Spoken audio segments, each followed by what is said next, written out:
Bonjour à tous, j'ai décidé de vous amener avec moi pour vous faire voir la fabrication de mes produits. Actuellement je suis en train de fabriquer des bacs D75, donc je vais commencer par ça en fait.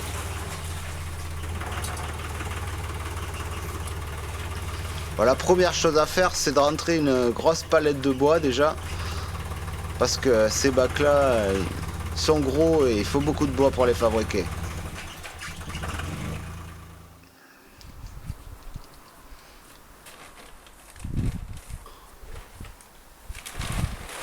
Actuellement on est en début d'année 2026 et il a fait humide cette année, hein, ça se voit. On en a vu de l'eau.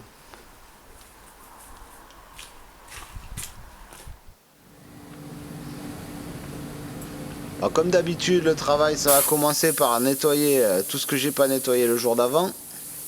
Enfin tout, une partie du moins. Des copeaux il y en a. Faut aimer. Déjà il y avait un bouchon, ça commence bien.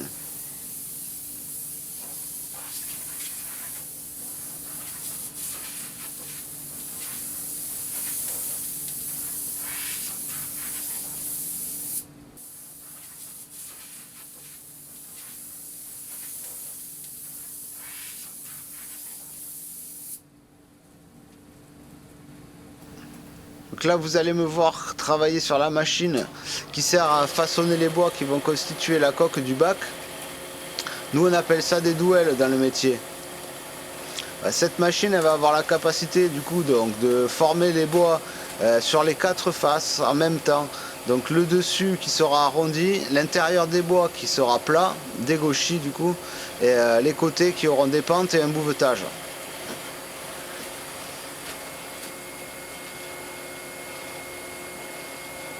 Donc les bois que j'attrape pour les entailler là, ils sont bruts de sciage et non triés. Donc en même temps que je vais faire l'entaillage, je vais aussi sélectionner les parties de bois qui sont bonnes à envoyer directement dans la machine et trier toutes celles qui ne le sont pas pour les reprendre plus tard.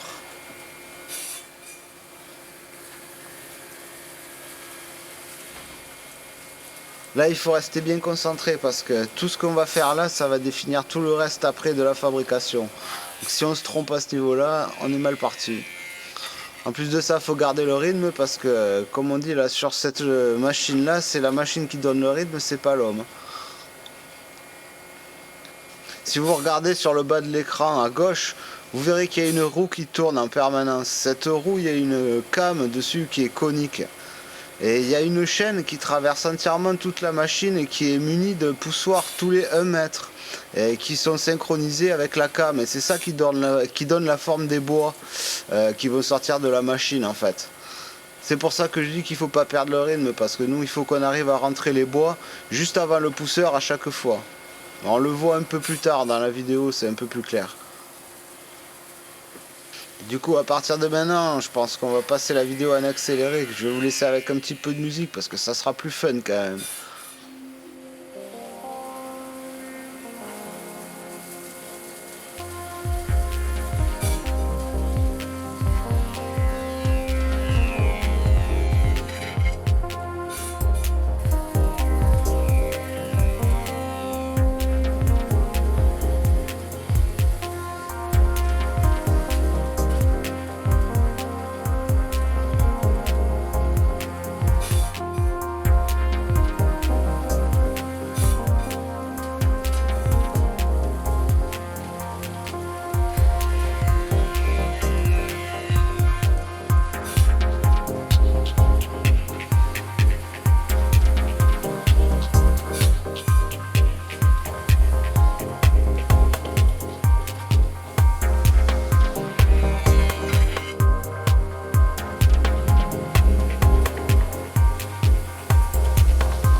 Là on peut voir les bois qui sortent de la machine.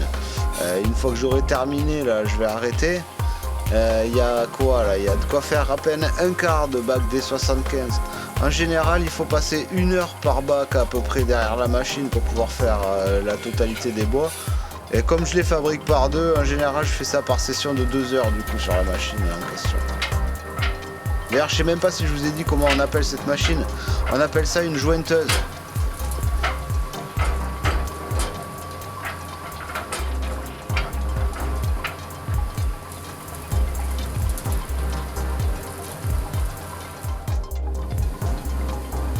Et maintenant que j'ai rangé les quelques bois que j'ai fini de préparer, je vais récupérer tous les bois que j'ai triés et qui ont des défauts souvent en règle générale sur les côtés. Je vais aller si j'y arrive, je vais aller les amener sur une scie à ruban et je vais les déligner en fait. On va voir ça après. Bon d'ailleurs, avant il faut que je traverse un petit no man's land de bouillasse. Et là on se retrouve sur la scie.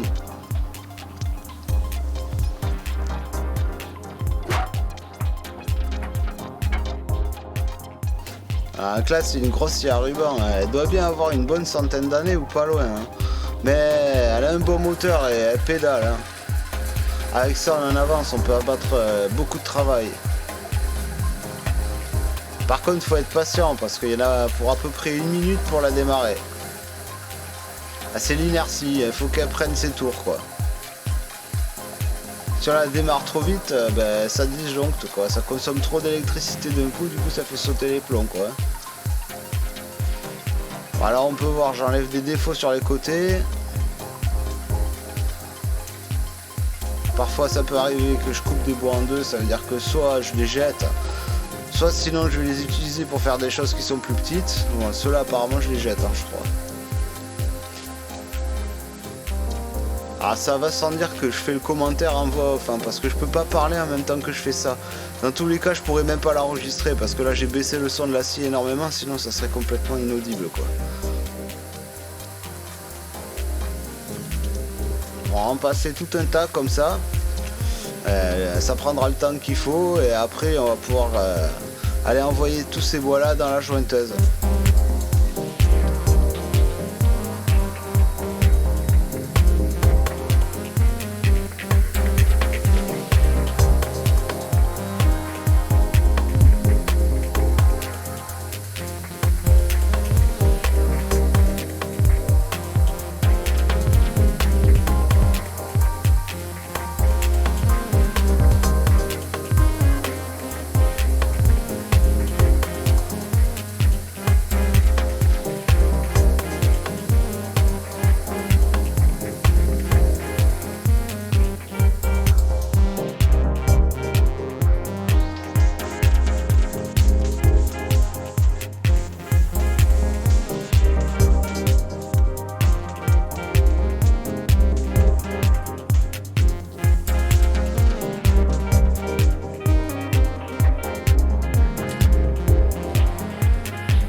Allez, on relance la machine.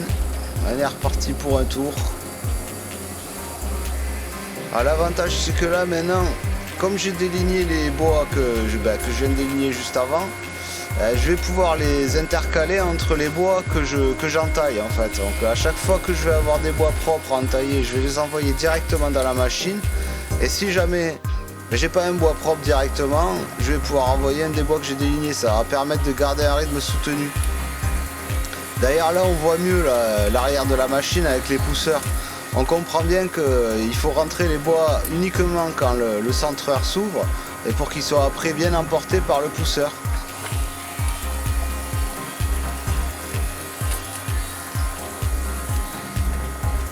Et là il faut rester bien attentif parce qu'il faut bien faire attention que le bois soit bien pressé sur la machine et qu'il se fasse bien emporter par le pousseur par contre. Parce qu'une fois de temps en temps ce qui arrive c'est que le pousseur il passe sous le bois, il le soulève, il l'emporte à moitié, et il va se coincer dans le presseur juste derrière et là on est bon pour démonter la moitié de la machine pour extraire un peu au bout de bois. Bah bon là ce jour là ça s'est bien passé, j'ai pas eu le cas. Mais ça arrive de temps en temps quand même, faut pas rêver.